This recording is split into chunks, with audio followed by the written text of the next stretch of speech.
Ambika talks, વેદકાળથી વર્તમાનની વાટે.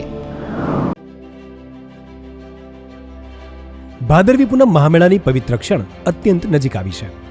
રાજરાજેશ્વરીમાં ભગવતીના લાખો સંતાનો માને મળવાનો ઉમળકો લઈ ગામે ગામથી અંબાજી તરફ પ્રયાણ કરી રહ્યા છે. તારીખ 12 થી 18 સપ્ટેમ્બર 2024 દરમિયાન યોજાનાર ભાદરવી પૂનમ મહામેળા માટે વહીવટી તંત્ર સુસજ્જ છે.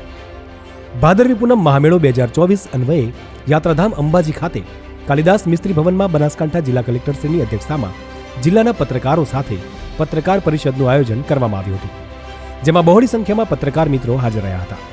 બેઠકની શરૂઆતમાં જિલ્લાના માહિતી વિભાગના નાયબ નિયામક શ્રી કુલદીપભાઈ પરમારે ઉપસ્થિત સર્વે પત્રકાર મિત્રોનું હૃદયપૂર્વક સ્વાગત કર્યું હતું. ત્યારબાદ મંદિર ટ્રસ્ટના વહીવટદારશ્રી દ્વારા ભાદરવી પૂનમ મહામેળા માટે થયેલ વ્યવસ્થાઓનું પ્રેઝન્ટેશન રજૂ કરી વિસ્તૃત જાણકારી આપવામાં આવી હતી, જેમાં LED સ્ક્રીન દ્વારા મેળાનું લાઈવ ટેલિકાસ્ટ, CCTV કેમેરા અને PA સિસ્ટમ જેવી અદ્યતન સુવિધાઓ ઉપરાંત દર્શન વ્યવસ્થા, પાર્કિંગ વ્યવસ્થા, વિનામૂલ્યે ભોજન વ્યવસ્થા જેવી અનેક બાબતોની વિગતવાર માહિતી આપવામાં આવી હતી. લાખો લોકોની સુરક્ષાની જવાબદારી જેઓના સિરે છે તેવા સેવા, શાંતિ અને સુરક્ષાના પર્યાય સમાન પોલીસ વિભાગ ભાદરવી પૂનમ મહામેળા માટે સુસજ્જ છે.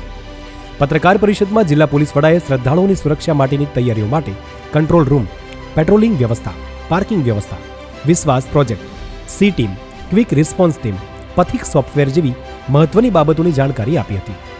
બનાસકાંઠા જિલ્લા કલેક્ટર શ્રી તથા શ્રી આરાસુરી અંબાજી માતા દેવસ્થાન ટ્રસ્ટના ચેરમેન શ્રી મિહિરભાઈ પટેલ સાહેબે ભાદરવી પૂનમ મહામેળા અંતર્ગત પત્રકાર મિત્રોને મળવાનો આનંદ વ્યક્ત કર્યો હતો. માનનીય કલેક્ટરશ્રીએ જિલ્લા વહીવટીતંત્રની 26 સમિતિઓ વ્યવસ્થા ઉપરાંત ગુજરાત સરકારની વ્યવસ્થાઓની માહિતી આપી હતી તથા મહામેળો નિર્વિઘ્ને સુખરૂપ સંપન્ન થાય તેવી મા અંબાને પ્રાર્થના કરી હતી. પત્રકાર પરિષદમાં અધિકારીઓના ઉદ્બોધન બાદ પત્રકાર મિત્રોએ પોતાનો પરિચય આપી પ્રશ્નોત્તરી કરી હતી. અંતમાં સૌએ ભોજન પ્રસાદ ગ્રહણ કરી મા અંબાના મંદિરે દર્શન કરી આશીર્વાદ મેળવ્યા હતા. જય અંબે.